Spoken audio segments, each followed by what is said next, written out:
Have you ever looked at someone and thought, why do I keep ending up in the same kind of relationship?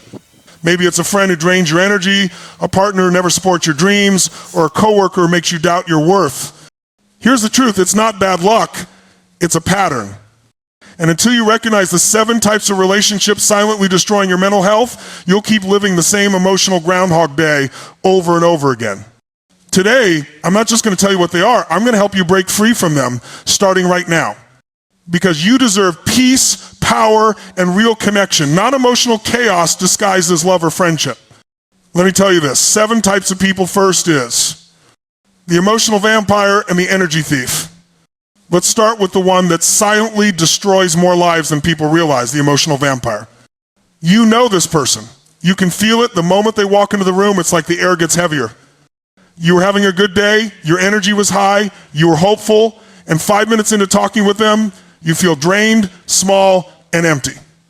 These are the people who feed off your light because they've lost touch with their own. They don't come to connect, they come to consume. Maybe it's that friend who always calls when something's wrong but never when something's right. Maybe it's that family member who turns every conversation into a therapy session about their pain. Or that coworker who constantly dumps negativity on you before you've even had your morning coffee.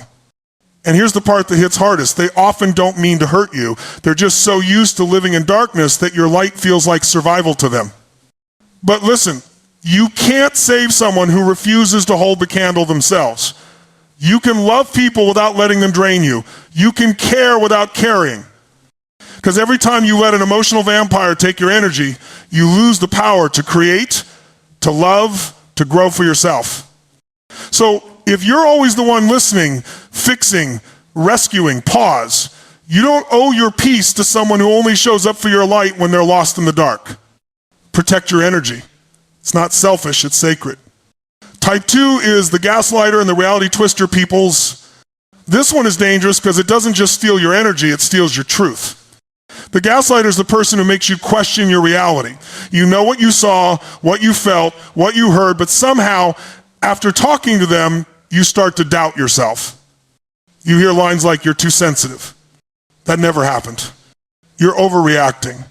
And over time, those words chip away at your confidence piece by piece until you stop trusting your own mind. That's not love. That's control disguised as care. Maybe it's a partner who rewrites every argument to make it your fault.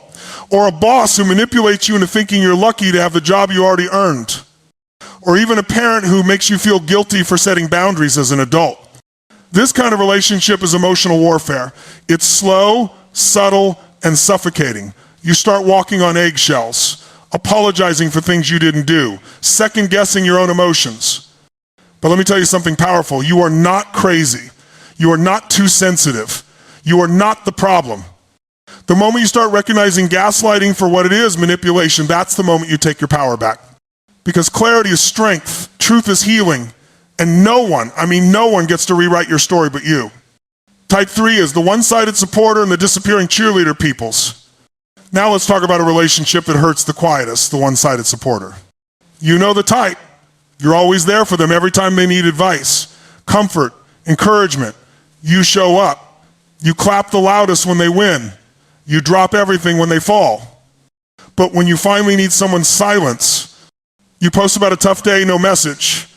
You share a win, no congratulations. You call for help and suddenly they're too busy.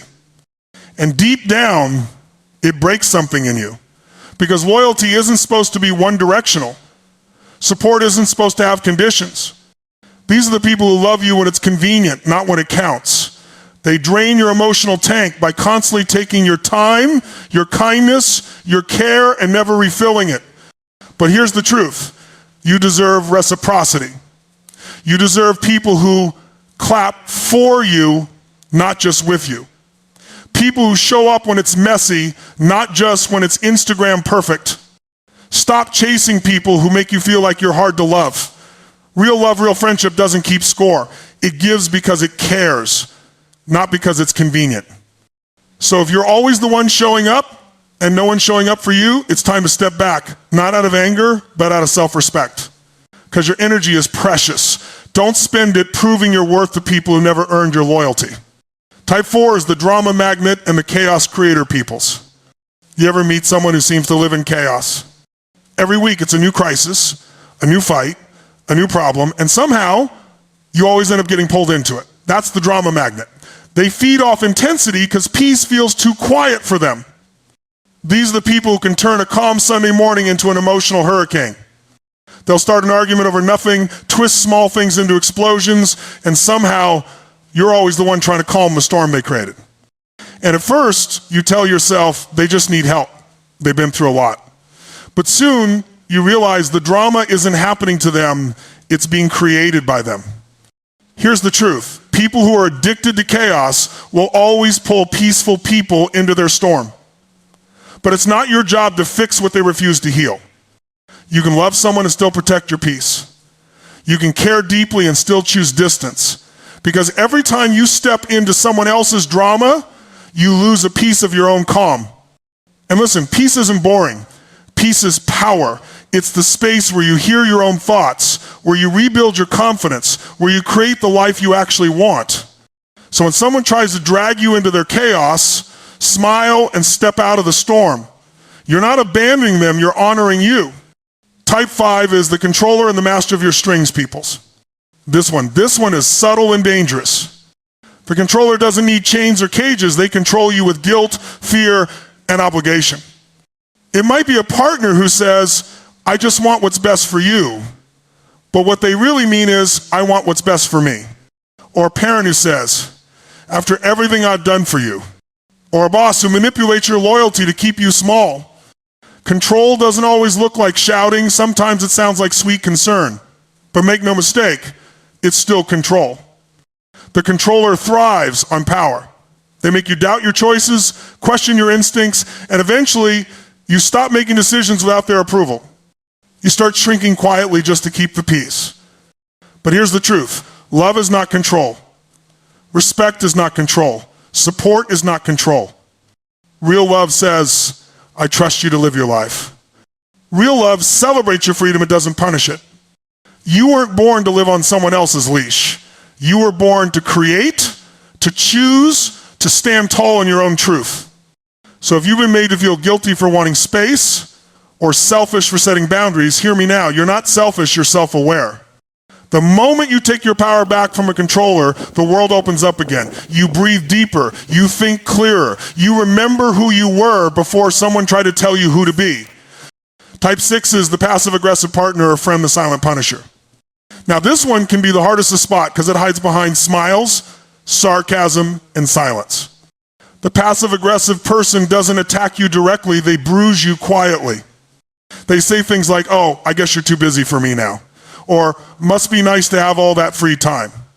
They wrap their anger in politeness, their jealousy in jokes, and their resentment in silence. You can feel something's wrong, but when you ask, they say, I'm fine. No, they're not fine. They're just punishing you in a way that doesn't make them look bad. And every time you try to make peace, you end up feeling like you're the one who did something wrong. This kind of behavior slowly erodes your confidence and your joy. It makes you question yourself, your tone, your words, until you start walking on emotional eggshells. But listen, love doesn't play guessing games. Real friendship doesn't use silence as a weapon. Healthy communication sounds like, hey, that hurt me, can we talk? Not, it's fine. Followed by days of cold distance.